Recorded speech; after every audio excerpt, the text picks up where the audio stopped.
The cabin lights dimmed as the plane prepared for takeoff, bathing the rows of seats in a soft, golden hush that felt almost sacred on Christmas Eve.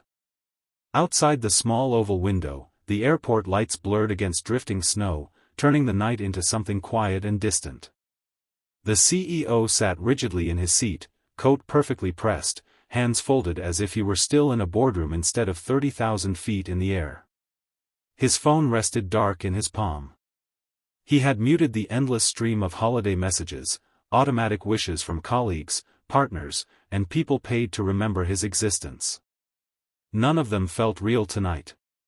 Christmas had a way of sharpening loneliness, and he felt it pressing against his ribs with every slow breath. A small commotion broke his thoughts as a woman and her young son squeezed into the row. The boy climbed into the middle seat with boundless energy, his sneakers scuffing the floor as he swung his legs, clutching a chipped red toy airplane as if it were precious cargo. His mother apologized softly, her voice warm but weary, the kind of tired that came from giving more than you had for a long time. She buckled him in, brushed a kiss over his hair, then glanced at the CEO with a polite smile before settling back. The engines roared to life, vibrating through the cabin, and just as the CEO closed his eyes, the boy leaned toward him. "Mister," he said, his voice clear and curious, not loud enough to disturb, but strong enough to reach straight into him. "Are you lonely?" The CEO opened his eyes, startled. No one ever asked him questions like that. People assumed things about him, power, confidence, satisfaction, but loneliness was never spoken aloud. He hesitated, then gave a small, uncertain smile.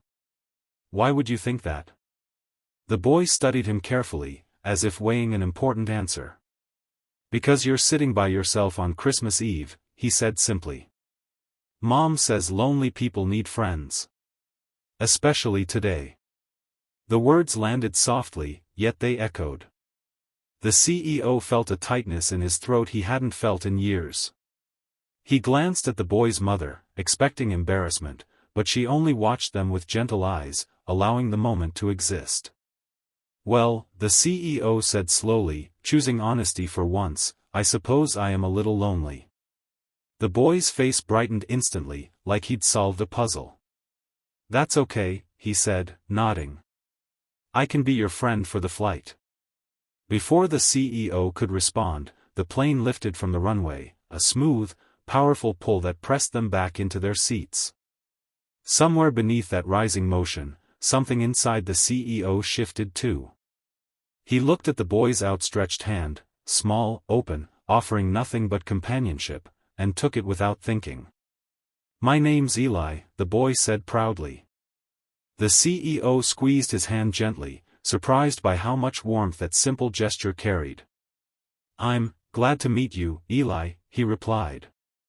As the plane disappeared into the snowy night, he realized this flight might be the first in a very long time where he wouldn't be traveling alone at all. Once the seatbelt sign blinked off and the cabin settled into a steady hum, Eli turned fully toward the CEO as if the flight existed only for their conversation.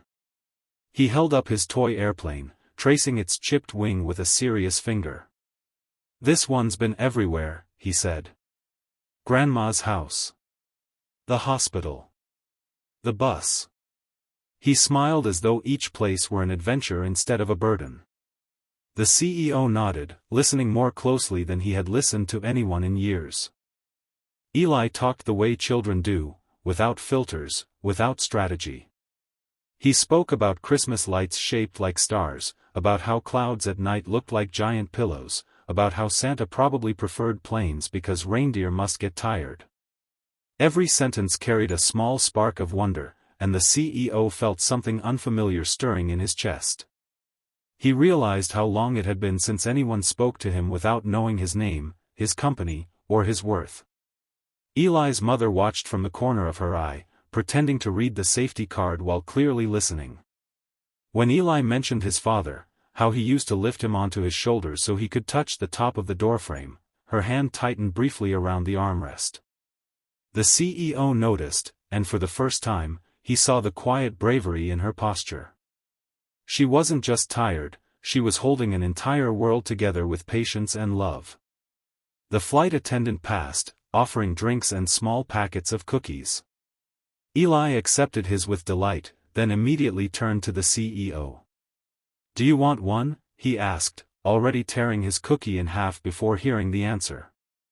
He placed the larger piece in the CEO's palm with solemn care, as if sharing food were a sacred rule. "Thank you," the CEO said, his voice low. He couldn't remember the last time someone had given him the better half of anything without being asked. When light turbulence rippled through the cabin, Eli's confidence wavered. The plane shuddered, just enough to make the air feel uncertain. Without thinking, Eli reached for the CEO's hand again, his fingers small but firm. The CEO didn't pull away. Instead, he covered the boy's hand with his own, grounding them both. The shaking passed, but the contact remained. Eli yawned soon after, his words slowing, eyelids drooping as the excitement of the journey faded. His head tipped sideways, resting against the CEO's shoulder as naturally as if it belonged there. The CEO froze for a moment, then relaxed, careful not to disturb him. He stared ahead, heart pounding softly, overwhelmed by the simple weight of trust. Eli's mother whispered an apology as she noticed. "He doesn't usually do that," she said. The CEO shook his head gently. "It's okay," he replied. And he meant more than just the moment. As Eli drifted into sleep, the CEO felt the emptiness he carried loosen its grip, replaced by a quiet warmth he had forgotten was possible. The plane descended through thick clouds, the city lights below shimmering like scattered stars as Christmas Eve edged closer to morning. The cabin stirred gently as passengers gathered coats and quiet thoughts, but the CEO remained still, savoring the fragile peace he hadn't realized he needed so badly. Eli slept soundly against his shoulder, his small breath steady, his toy airplane still clutched in his hand. For a moment, the CEO wished time would slow, just enough to hold on to this unexpected sense of belonging. When the wheels touched the runway, the soft thud seemed to wake Eli from his dreams. He blinked, then smiled sleepily up at the CEO, as if remembering him all over again. "We're here," he whispered, excitement creeping back into his voice. He sat up quickly, then paused, studying the CEO's face with sudden seriousness. "My mom says friends don't disappear," Eli said. "Even when the trip ends." The CEO swallowed, kneeling slightly so he was eye level with the boy. "I think your mom is very wise," he replied. His voice was calm, but his chest felt tight in a way that wasn't painful, more like something opening. "I don't want to disappear either." Eli nodded, satisfied, as if an important agreement had been made. His mother smiled softly, gratitude shining in her eyes, though she said nothing. They gathered their belongings and stepped into the jet bridge, where cold air and the scent of winter wrapped around them. Snow fell gently outside the terminal windows, quiet and clean, like a promise. Near the exit, the CEO hesitated, then turned back. He offered his help not with grand gestures, but with sincerity, rides if they needed them, a shared meal if Christmas plans shifted, a way to stay in touch. There was no calculation behind it, no desire to be impressive. He simply didn't want the connection to end. Later that night, Christmas arrived not in silence, but in a small, warm room filled with simple food, soft laughter, and stories told from a child's point of view. Eli showed him how to fold a napkin into a paper airplane, declaring it the best kind because it doesn't crash.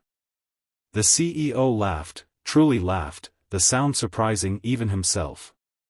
As Eli finally drifted off to sleep, he murmured, "See, Mom? Lonely people just need friends." The CEO looked around the room, at the quiet joy he hadn't planned for and the family he hadn't known he needed. For the first time in years, Christmas didn't feel like something to endure. It felt like something to come home to.